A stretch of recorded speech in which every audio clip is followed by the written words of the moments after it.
এই সর্বনাশ ঘুরাইছে মারতে গিয়া কত কিছু মাছ ধরা হলো। ভরা নদীতে দুজন মিলে জাল নিয়ে নেমে পড়লো। নদীর মাঝে থাকা বাঁশের আগটিকে খেউ দিয়ে দিল জালির সাহায্যে।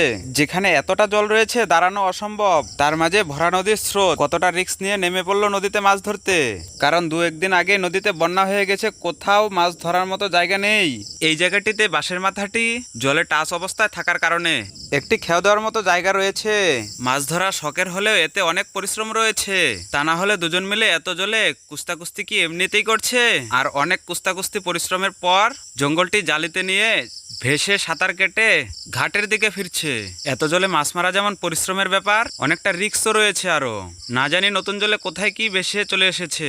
কচুরিপানা সহ নদীতে থাকা জঙ্গলগুলো জালি থেকে ভালো করে ঝেড়ে ঝেড়ে ফেলেও দিচ্ছে, তা না হলে জঙ্গলে থাকা মাছগুলো ধরা অসম্ভব। জালিতে থাকা জঙ্গলগুলো পরিষ্কার করে দিলে, জলের স্রোতের দিকে জালির মুখটা রেখে জালের ভিতরে থাকা জঙ্গলগুলোর নাড়াচাড়া দিলেই জালিতে থাকা মাছ সব সামনের দিকে চলে আসে।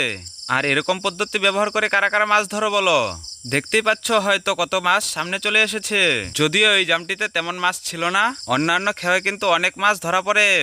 এইভাবে কিন্তু ছোট চিংড়িগুলাই শুধু ধরা হয়, এর সাথে দেখো আরো অন্যান্য মাছও চলে এসেছে। এটা ছিল প্রথম খেয়ের মাছ, অল্প হলেও কিন্তু খুব সুস্বাদু হয় এগুলো। আজকের ভিডিওটা এ পর্যন্তই, দেখা হচ্ছে পরবর্তী অন্য কোনো ভিডিওতে।